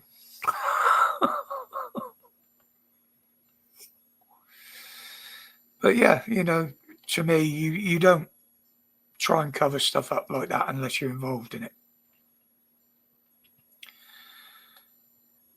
The garage sheds. Okay, fair enough. I didn't know that. I thought it was the whole place that went up. But yeah, there's so many cover-ups going on now. And I do believe, in my opinion, and many other are the same, that Starmer has taken control of the police and the justice system in this country. There is no justice in this country now. It's just us. And it's been getting a lot worse since Labour took over. You know, even fucking Sunak or Roland Rapp, he knew he was fucked. He knew they were going nowhere. So straight away, he stood down and called a general election. And I've got to say, well done to the guy for that.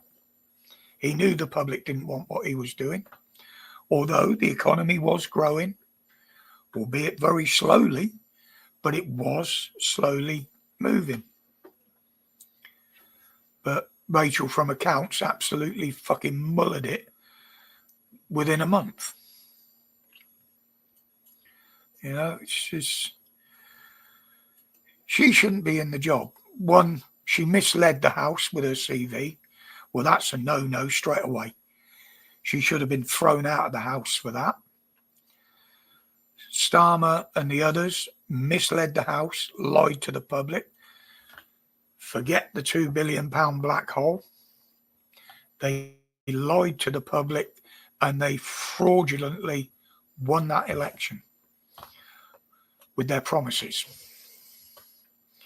And he can't say it was the £2 million black hole because he was changing things. 22 billion. It is apparently, allegedly. If there's 22 billion pound black hole in the government finances, how the fuck are they giving hundreds of billions away? Surely you would fill that hole to start with. But I have yet to see any financial institution that have turned around and said there is a 22 billion pound black hole. The only ones that have come out and said it are the ones that are in Labour control. Nobody's proved it's there.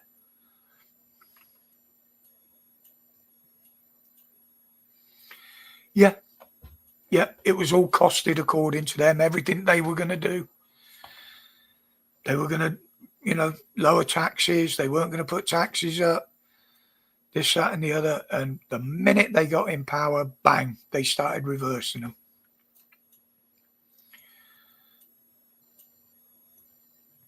Yeah, with that, Scar, this is where Rachel from accounts is totally fucked up.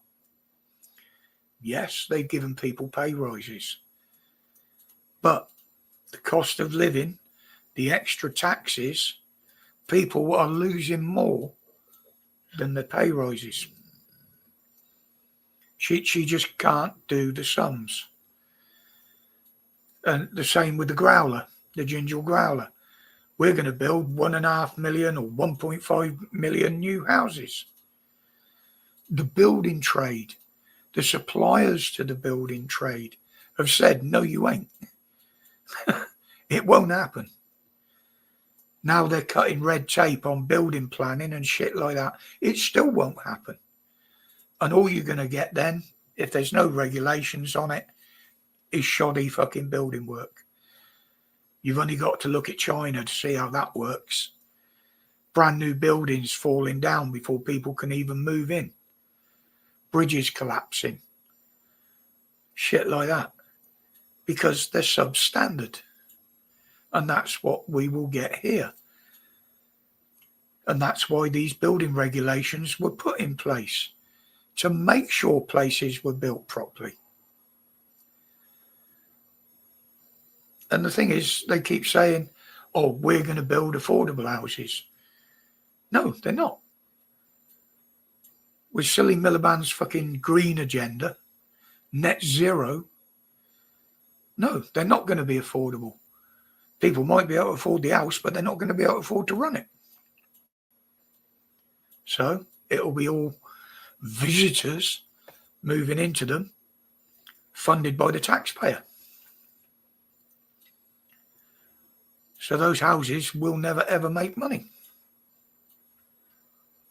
But they're not building social houses. They're building houses that will be cheap to buy. Yeah, exactly. Sainsbury's closing all restaurants. There's so many businesses shutting down.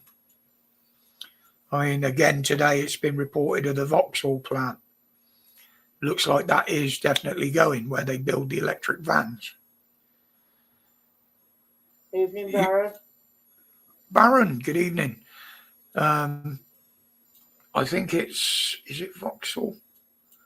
I mean, because of the crack with the EVs, you can now buy an EV van at basically a quarter of the price. Simply because they weren't selling, people don't want them. To make the figures look good, they pre-registered them. And now they're stuck with them because people ain't buying them.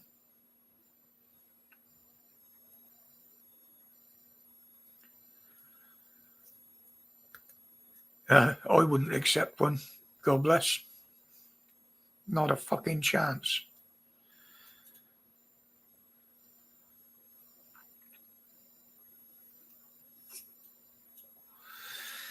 I mean, there was someone posted on Facebook. I think it was an old mate of mine, one of my old biker mates. 42,000 Russians invade the Ukraine. That's how it's announced. Yet 151,000 have marched into this fucking country, all looking like they belong to an army, but we're not allowed to call it an invasion.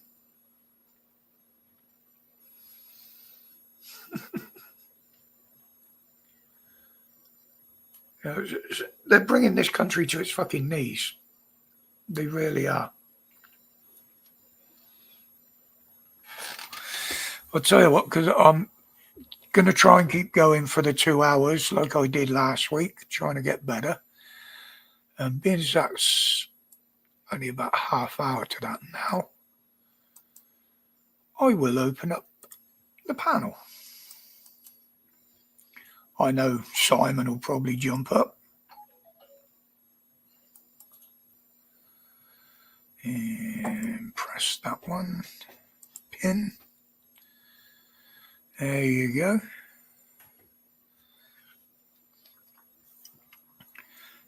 Yeah, I don't know if they'll be able to do it in private homes, though, Simon. Hello? Why hasn't that come up? What the fuck's going on here? Oh, there we go. No, this has been messing around all the time. Oh, you know me so well, you bitch. God, you weren't saying anything. I had turned my speakers Well, I felt like not coming up then just to prove you wrong, but you know I couldn't. I knew you wouldn't be able to resist. Well, I was resisting because I'm doing some work here at the moment, but yeah, fuck it. I'm been up and said hello to you for ages on the channel. To be honest, mate, it's only on the odd occasion now I open a panel. How are you both doing? Yeah, not too bad, mate. As I said earlier, I'm actually getting things movement on treatment and that for some of my shit now. It's literally, I put a rocket up the GP's ass, went in and gave them a few home truths. And luckily enough, I've got a very, very good consultant, my hematologist. Yeah. That absolutely agreed with what I say. I explained to her, because she prescribed me some pills, some meds, a little while back. And it took the surgery 8 fucking weeks to get my prescription out. Right. So Mate, I told her and she gave them shit. I'm laughing because now, over the past, 3 months, well, I went to an appointment about 2 months ago, and the doctor said, look, we're very concerned about your diabetes. I goes, well, what's the matter? And he brought this chart out. It's about 200 boxes, and it starts off in like white, goes into green, goes into red. He goes, guess where you are on there? Point to it. I went, that one. He goes, no, guess the game. So I thought, right, you fucker. I went to the worst one. He goes, no. I goes, what do you... He goes, you're off the chart. We've got to put you on... I look at it, Lodger and everyone's come on there now. He said, we're going to have to put you on insulin. I said, I don't want to be insulin dependent. Anyway. So he goes, I said to him, look, the thing is, right, I've been trying to get my medication, but someone keeps blocking it, saying I need a review. This has been going on for 3 months. That's what I had last week. Yeah, and then when I do, I'm able to go and get some. There was a pharmacy, they're national, called J Hoots, the Religion of Peace pharmacy, and they never got anything in stock. I walked in there and I said to them, to this burqa bitch, I said, sorry, mate, I've got to say it as it is. I said to her, mailbox. I said, I think I can see more. I'd be better off going to Gaza. She didn't like that. I said, they're better stocked in Gaza, aren't they? Good evening, everyone. Yeah, so yeah, I know what you mean, mate. I spent about 3 months trying to get an appointment with a GP. You've got to sit on the phone for about 3 hours. Oh, wow. And then all of a sudden, after they got the rocket, that is all the appointments I've got and have got in the next 2 months. Is that in blood? Did you do that in blood?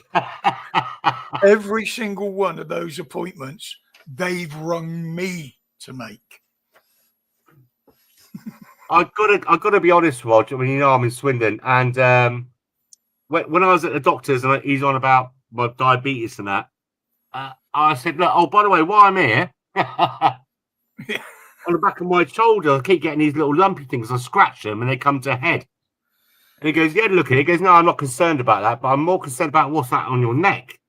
I goes, what do you mean? And he got his thing out, this machine thing. He goes, that's cancerous. I said, you sure? He goes, I'm the doctor. And I said, oh, no, I know. Well, we have a bit of banter between each other. And yeah, he got me up. I had an appointment within 5 or 6 days at this hospital. And then about another 5 or 6 days, they booked me in for an operation. But when I went in for this operation, 9 o'clock on a Sunday morning, are you taking the piss? Yeah. I mean, anyway, so I met Mohammed, my surgeon. and I tell you what, he's a bit of a butcher. And I know now, if anybody wants a piece of me, go down to Manchester Road Grill. It's probably it's probably being cooked right now. By the way, it's not halal. You can have yourself included in a kebab. Yeah. And then he put these 2 pots on the side. I said, is that, you just cut out my neck? He goes, yeah. I look at it. I'm like, fuck me, it's huge. I said, oh, do you mind if I take a photo? He goes, no, you're not allowed. He said, but it's me, it's mine. And they wouldn't let me take a picture of it. I'm not allowed to. Well, I'll tell you what, in that box down here somewhere, now I got a CD disc, a computer. Oh, I got one of those as well when I had my heart operation. And I've got everything on there from my CT scans, my X-rays, a couple of photographs that I had asked them to take of my busted up shoulder. They're all on there. How are you feeling anyway, Si, after the operation? Yeah, I did want to mention it earlier on. Because look, 1 in 2 people get cancer and all that stuff. And I've got all my other shit going on. And I've just finally decided, after 15 years of being told I can get it, I'm going to go for this PIP thing. I could do with a car. I must admit, no one's spending their money at the moment. I'm struggling. I think a lot of people are struggling. But health-wise, you know, it's just, well, I can't afford to live, can't afford to die. Fucking, I'm in limbo. And I'm waiting. It's like there's 5 weeks on Sunday since I had the operation, and they haven't got back to me. I've been on patient online. I'm trying to find out. So what? You know, what's going on there? What was the outcome of this, operation? What was the results? And yeah, I know. And I'm in limbo at the moment. And so I'm thinking, and it's fucking affecting me, to be honest. I'll be honest with you. I'm not looking for any sympathy. I just want to know, fuck me. And they could probably, I'll probably go in the hospital ill because, didn't you get a letter? I go, what? You know, you got 2 months left to live. We sent it 6 months ago. That's I've always kept on at my GP. Well, GPs, because we never know who we're going to see. I'm supposed to be seeing just the one, but I pissed her off when she shot across the room when I fucking moved towards her with her mask on. You know, I told her, look, I'm sat here, I've got all these issues, I'm seeing all these doctors, and no fucker has given me any information about what's wrong or what they're going to do about it.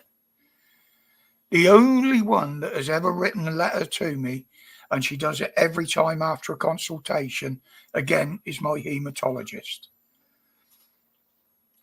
She's the only one that has passed on information, and she does go after the GP on my behalf, not just on the blood thing, but on other things as well, because she always asks, how's it going with your other issues and what have you. And, we have quite a good sort of conversation over it. She's actually Korean, I think. She's Asian anyway. Lovely woman, very, very, very well spoken and good speaking with English. She speaks English perfectly. Yeah. Which I do appreciate with some of the fucking idiots I've seen. They don't understand English and can't fucking speak it. Yeah. But somebody just got awarded £50,000 because she got sacked. She come over here on a work visa. Oh yeah. Did you see that one? Yeah. Can't speak a word of English. Then got pregnant while she was here. I wonder why. And got 50 grand. But to be honest, Rog, I mean, the NHS down here, I got to say, are quite good. I mean, when they had the telephone appointments, now you can do it online. But before, once, about 2 years ago, me, my wife, and my boy, we all rang the surgery, and between us, we clocked up nearly 600 or 700 calls. You know, like we keep redialing. And when I did get through, as I got through, I went, hello, it's Richard, and then it went dead. This guy, this English guy, do you know what? I felt like going Jack Russell in his leg. He rang me back. He goes, did you just call? I goes, oh my God, you're amazing. No one ever does that. Thank you very much. Now, for my diabetes, I got this. I think she's Nigerian. She's lovely. I feel like hugging her.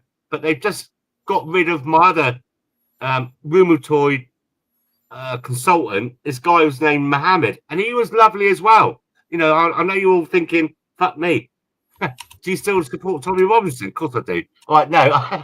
and he's supposed to be being transferred to Oxford. And his replacement, this woman, whatever, she's foreign as fuck as well. I got no confidence in her. I said to her, when she's looking at my joints and that, she goes, oh, that looks okay. I said, look at the size of it. Really? I said, look, I'm not being rude, but how long have you been a specialist in rheumatoid? She goes, oh, nearly a year now. I said, oh, really? That surprises me. And I don't want to go back to an appointment now.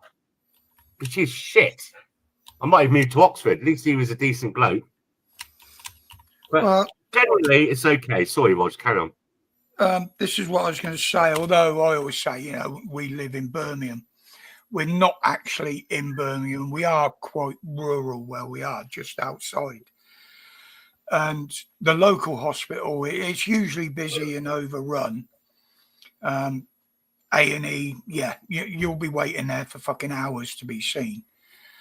But usually my treatment and appointments come up pretty quick.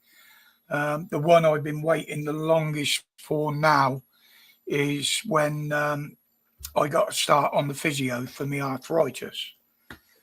It's only a little tiny sort of cottage hospital in the town here. Yeah. That one. And they just keep saying, oh, we got to wait for, you know, a space to come up, basically. Yes, she did have a uniform on, Lodger. She was very... I'll tell you what, I'll be totally honest, Lodger, she is probably one of the best phlebotomists that I have come across. She used a big bore needle. Well, they have to, because my blood's that thick. You put the little needles in it, they just clog up. But you said lobotomist. Phlebotomist. Oh, I thought you said lobotomist. You know, remember that? With the thing behind the eye? Crack it up. And she had that needle in and the blood out within 30 seconds, and I didn't feel a thing. I mean, yeah, I've got a bit of a bruise there where it went in, but because of the blood thinners, that's it. You bruise easily. Yeah, When I have a heart attack, I've only got like the bottom of my... Sorry, mate. Sorry, go on. I've only got to knock myself, and I mean, I've come home and my whole forearm has been totally bruised where they tried to get it in. The needle, before anybody else says anything, the needle in.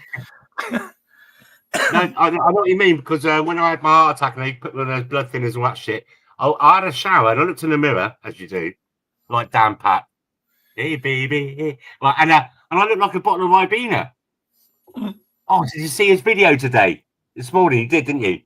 Yeah. Fuck me. I'd been having kittens. I'd have shit myself. All those coppers. Well, I looked at the ones that were... There was 8 of them, all told. Unless there was more in the car. They look like those on a YTS scheme. Yeah. But if you look at some of the other videos he posted, now, on the first one, you could see him walking up the path with a cardboard box. That's right, yeah. Now, if you look at that cardboard box, I didn't notice it at first, but Heather spotted it. It was a box full of evidence bags. Yeah. Now, when they were walking out with the little clips... They had one bag, yeah.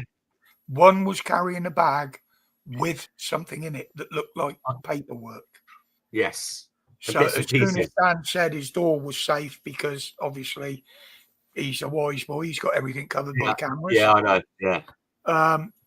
to me, that meant they were looking into something else with somebody else there. They weren't looking for him because Luckily, they'd have only had evidence. Can you imagine getting a notification and you're in another part of the country and you see that you asked me going, wasn't it? Eh? You need one of those Tanner lady things on, whatever they're called. Well, we're closer to his place than where he is at the moment. But it probably had him worried for a little while there. I'm not saying they might have picked some post up that was hanging out of his letterbox or something there, but you don't know.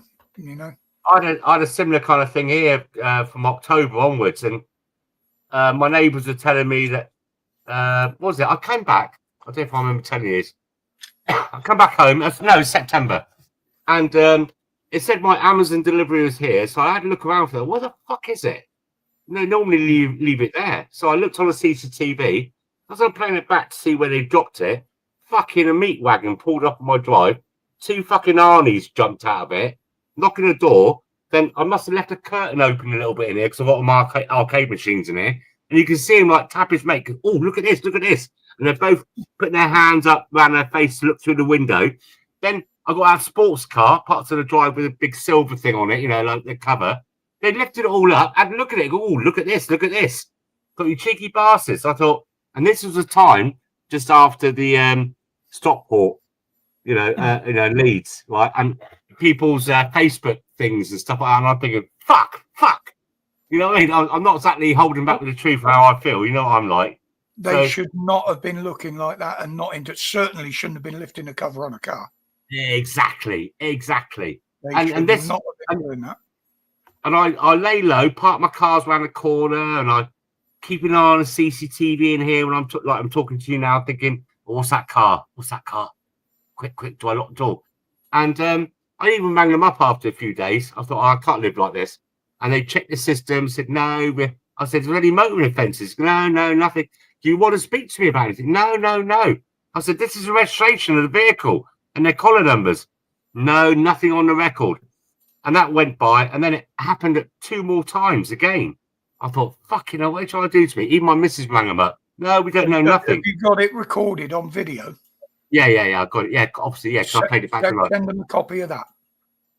So in the end, it turned out... John, I would send them a copy and say, right, I'm putting in an official complaint simply because you told me nobody's been here. Nobody's looked at anything. Here you go. There's the occasions they were here. There's the fucking van or car they were in. Now give your excuses. I wanted to go along the lines, Rog, that, hold on a minute, you've got no GPS trackers or nothing on your police. You don't know where your police. They can go off the radar and do what they want. Oh, hang on a minute. What happened with some woman a couple of years ago? You know what I mean? But anyway, it turns out to be my autistic banshee nightmare of a daughter, Daisy, and probably having some beef or turkey with somebody online with one of her mates. That's what it's all about. They wanted to come and talk to her. They came back another time, and this time, this woman and the copper, they were banging on the door and that. And I was sat in there. I draw the curtain. I saw the van put up. I thought, fuck this. So I quickly looked up, and they were looking over the gate, trying to gate the side gate. Luckily, I got it all secure. Then they was banging and looking through the living room window. It was there for about 15 minutes. I'm just sat here, a couple of feet away from them with the curtain drawn with all the lights on. And I thought it was all over that Facebook stuff. I thought it was coming to get me Facebook. There you go. That's all my blood thinners. Wow. I recognise those red ones. Yeah, they're Click. Oh no.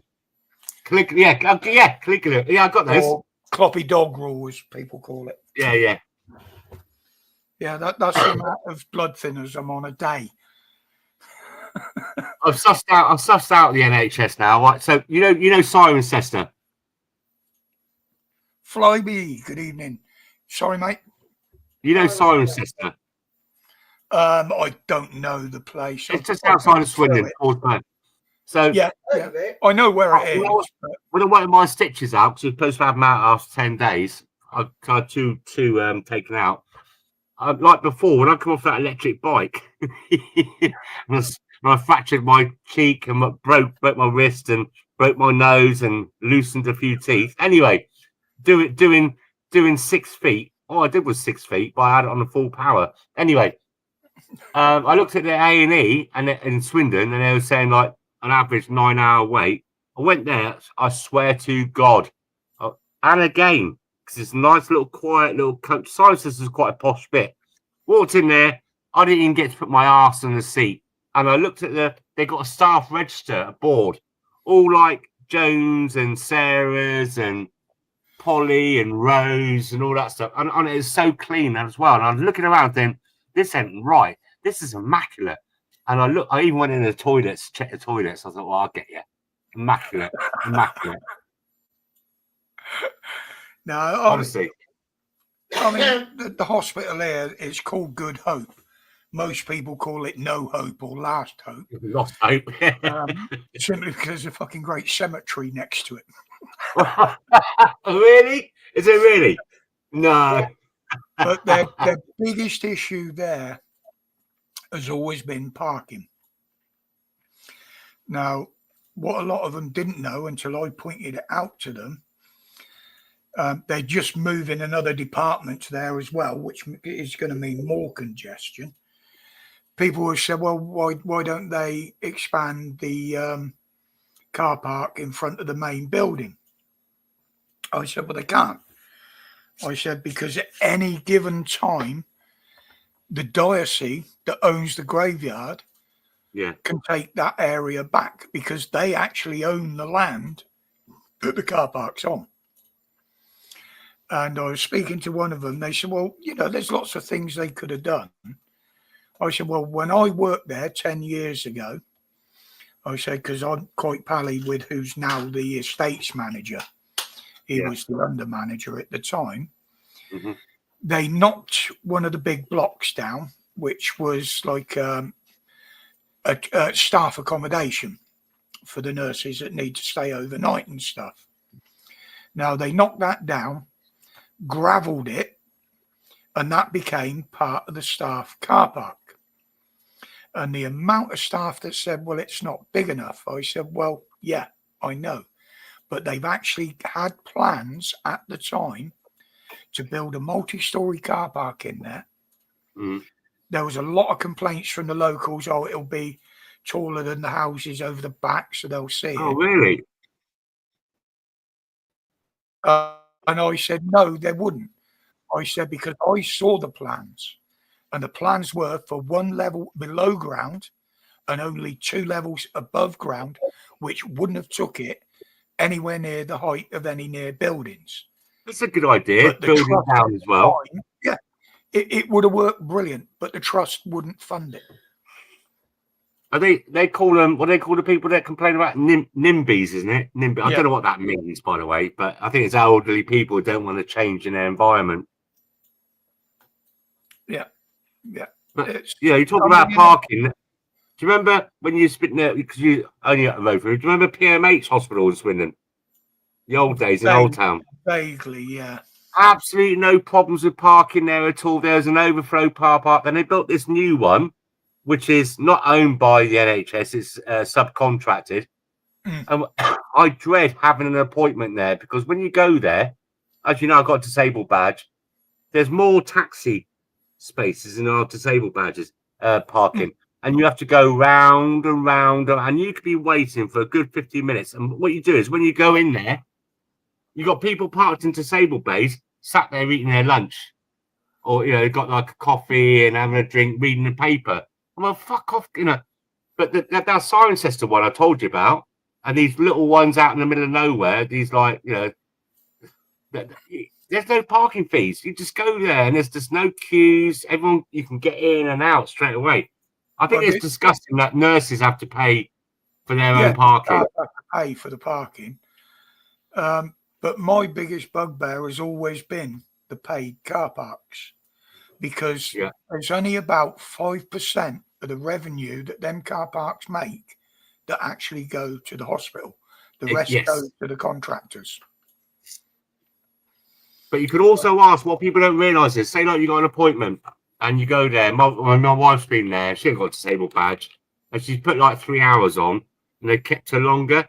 At the start, if you go and ask the desk or the main reception, they can give you like an extended parking thing for free. Not many people know that. Well, because I used to work there, I used to know all the security and the car park attendants. And I used to take my ticket up to the office to pay us. That's all right, Rog. Go on, drive up to the barrier. We'll let you out. Oh, The man. trouble is, your days. Sorry, Mister. I mean, the ones that even knew Heather. Oh, Mandy, he's a lovely coloured fella. He's a big bodybuilder, and he is big, like, you know. Henched, as they say. His actual name is Andy. But when he spoke, he said, "What's his name?" She said, "I'm Andy." So we always call him my Mandy. Our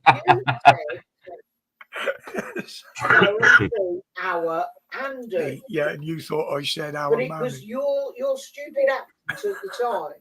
Oh, we go. I'm Andy. I mean, if he saw my car at the time parked around the hospital and one of the security that I didn't know was going to put a ticket on it, he used to up and give him a bollocking. You don't touch that car. No, the security, I mean, the traffic wardens, they're all like, I mean, barely speaking English. I don't know how they get these SIA licenses as well. But I remember once I went up to hospital and it's a disabled bay, but it's like the next bay was a taxi. And my tyre is an X5 at the time, was on the white line. I got a ticket. Yeah. Oh, yeah. They're so petty. It's unbelievable. Bastards. And I got a disabled badge on, you know. It was just on the line, but I couldn't go any more over because the other person next to me had done the same. And when I came back, they didn't have a badge. They didn't have a ticket on their car. I thought, bastard. Well, at the local one here, if you've got more than 2 people dropping somebody off at A&E, you've got nowhere to pull up. So you pull up outside A&E, you know, not across the entrance so the ambulances can get in and out. Yeah. By the time you've walked somebody into A&E and sat them down, they've ticketed your fucking car. But answer me this, babe. Is it free parking for disabled up there? Where we are, yeah. Oh, you get it. At our hospital at Good Hope, is it free for disabled? Yes. If you can get into a disabled bay, there was if you have to go into the main car park, is it free? There was No, you can't be disabled, didn't you? Yep, you can only go for 3 hours. There was a whole car park dedicated for disabled people. It was near physio and places like for things like that. Yeah, and they shut it down and built another ward on it. Well, Rod, the Great Western Hospital here, GWH in Swindon, there was more spaces for disabled than they allocated them for taxis. Yeah, I mean, the NHS is screwed. Absolutely. What, Si? I know it hasn't been long. Sorry for those that have only just... You're dropping down here? Yeah, I took a couple of painkillers earlier. It's lovely to let me up here. I appreciate it. It's been nice to have a chat to you. I've actually come across it. I don't get the notifications. It's only because I'm sat here, I'm doing a bit of work, and I do, you bounce about on YouTube and you do a refresh. I thought, oh, fuck me, it's Rod. Or, oh, fuck me, there's someone else. My problem is I can't take my painkillers, or I shouldn't, because they react with that. Oh, you're a nebulizer. One on inhaler. Yeah, I've got one of those. That's steroids. Yeah, that's the other one. But apparently, cocodamol you shouldn't take when you take this stuff. Oh, really? Yeah, it reacts badly with it. But the doctor that I spoke to, he said, "Well, look," he said, if you're only taking them now and again, he said, "Yeah, you should be absolutely fine." What, the codies? Yeah. As long as you're not taking them for, 2 days on the trot and stuff like that. Now, I had a bit of an headache this afternoon. I've been having problems with my eyes for weeks now. So I took a couple of them. The headache's gone, but my eyes are fucking going. Yeah, the thing is, well, do your eyes, those Codys, I got some as well, strong, and I only take them when I'm at death's door. But when I do take them, they're quite nice, to be fair. I shouldn't say that. And and my eyes are really pinned out. Do your eyes get all pinned out? No, what it is mine, because, well, some of it's to do with age, but also the polycythemia affects your eyes. I mean, I've got 1, 2, 3, 4, 5 pairs of glasses. No, 6, because there's another pair there. Why? My eyes go in and out of focus all the time. Wow. Apparently, it's a symptom of the polycythemia. I mean, literally, I got these ones specially for computer work. Yeah. They've got the anti-glare coating and shit on them because I spend so much time in front of the screens. It was giving me headaches, and these have stopped that. But if I want to look at the telly over there, I have to put another pair on. Wow. If I drive, I've got to put a different pair on. Are you on insulin by any chance? Are you diabetic? No. Because when I went on to, pardon, Heather. She is. Yeah, do you notice that? What kind of level do you do it once a day? Yeah, and you're on the metformins. I've just been diagnosed. I'm not on any medication at the moment. We're trying to get it under control with diet. Yeah. So I'm avoiding carbs. But it's early days yet. So You try to beat it because apparently you're type 2. Then it is reversible. Yeah. But when I started doing these insulin injections, apparently I was supposed to notify my insurance. Like it's not enough as it is already. But secondly, it's that my eyesight is starting to get under control now. But I was getting really blurred vision because of the insulin. And it makes you fart as well, by the way. She slept in the other room for a couple of weeks. Well, the other thing is he now doesn't need insulin. The police are rolling out a thing where they're going to start spot checking people on the road for their eyesight. Really? They're going to be stopping people on the road and doing an eye test there and then. If you don't pass the eye test, that's it. You're off the road. I'm okay. It's just like, because I do a lot of soldering and engineering work, like electrical engineering.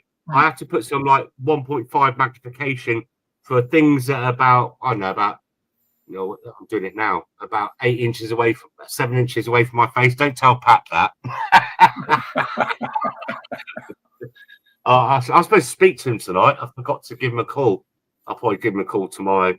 But I mean, Rog, thank you very much for letting me up here. It's lovely to see you, Heather. You're looking good. That t-shirt though, it's got to go. It's got to. I honestly, when I was flicking around earlier on, I was just sipping a beer. I thought, oh, Roger's on.